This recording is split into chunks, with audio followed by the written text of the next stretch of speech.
السلام عليكم ورحمة الله وبركاته.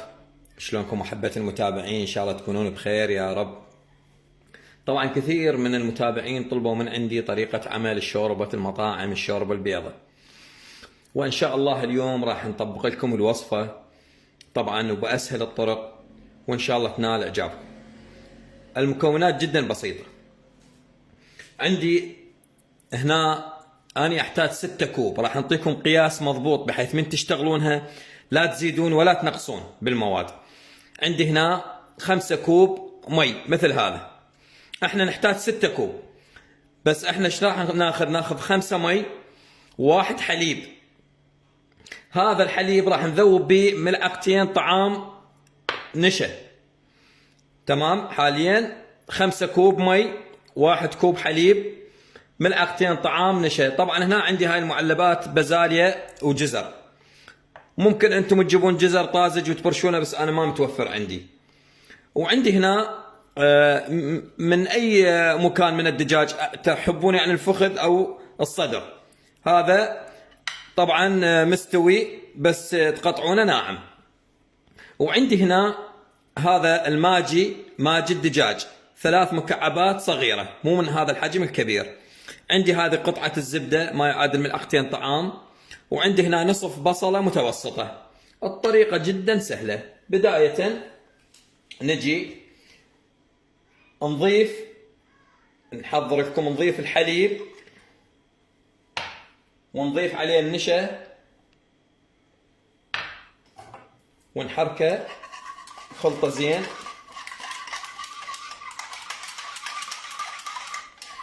هذا هسه جهزناه، نخليه على جنب، ما راح نحتاجه. نجي نضيف، بسم الله،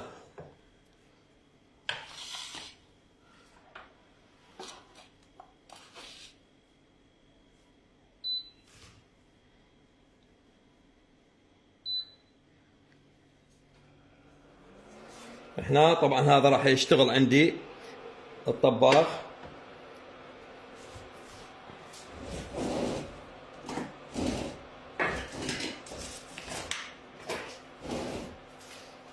نضيف الزبد.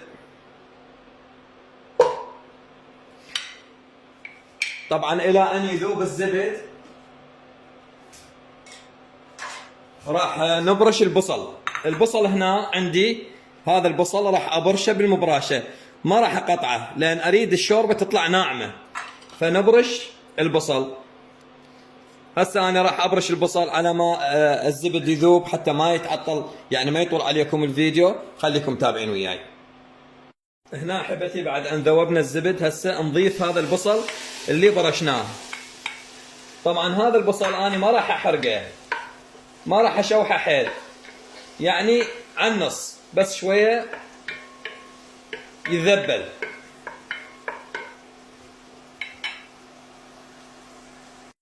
هنا احبتي بعد ان ذبلت البصل على النص، ما اريده يعني يحترق. هسه نضيف المي، هذا 5 كوب.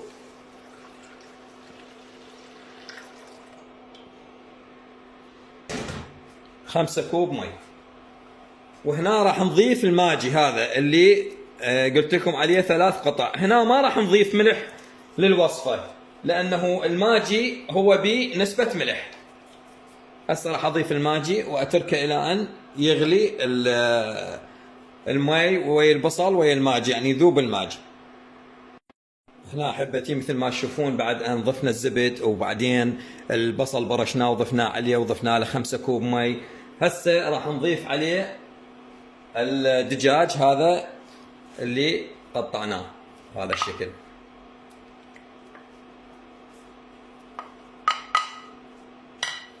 وراح نضيف هذه البازاليا والجزر. طبعا انا اخذت 3-4 القوطية، مو كله.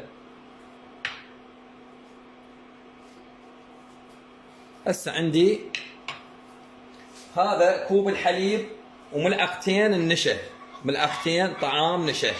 هسه راح نضيفهم بهاي المرحلة، بس شوي نحركهم يختلطون. هنا راح اضيف واحرك هاي الطريقة.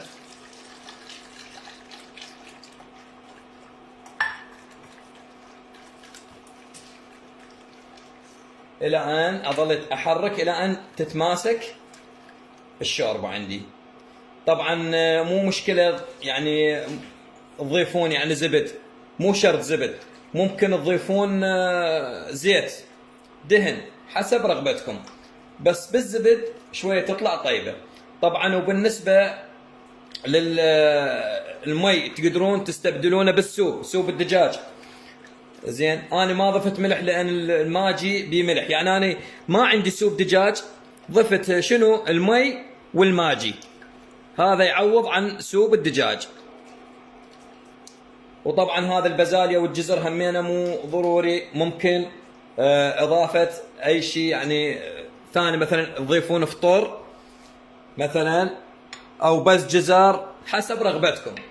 اظل احرك بيها بهذا الشكل الى ان تتماسك.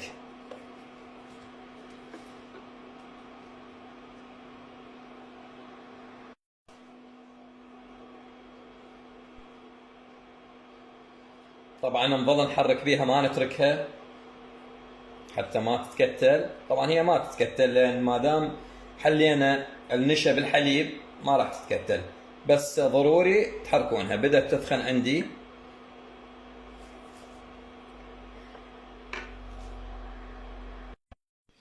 وهنا احبتي انتهت عندي الشوربه كملت.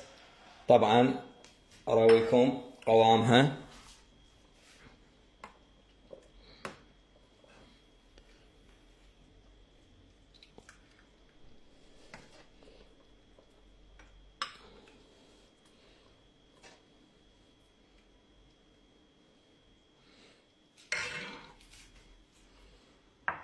طبعا قوامها جدا يعني مناسب، وطريقتها جدا سهلة، وأكثر العوائل يحبونها، وإن شاء الله تجربونها وتشوفونها شلون طيبة وتنال رضاكم.